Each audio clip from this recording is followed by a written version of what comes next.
Welcome to the Slop Farm. Enjoy the video.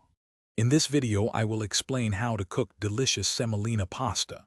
To begin, always choose a pot large enough to allow your pasta to move freely once it expands. A good rule of thumb is 4 quarts of water for every 1 pound of pasta. This generous amount of water prevents sticking and ensures even cooking.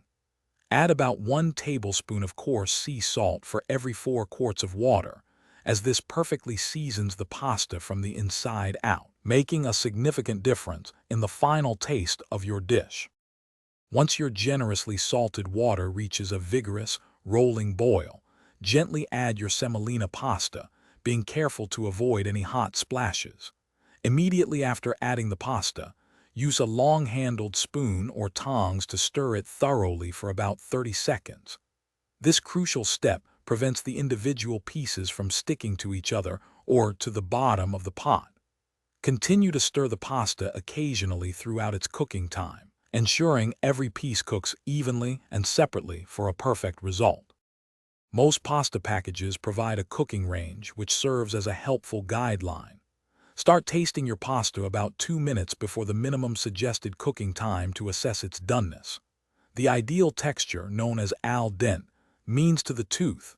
It should offer a slight resistance when you bite into it, remaining firm yet fully cooked, not mushy or overly soft. Properly cooked pasta retains its shape and integrity, which is essential for pairing with sauces. Before you drain your perfectly cooked pasta, remember to scoop out about 1 cup of the starchy, flavorful pasta water into a heat-proof measuring cup or mug.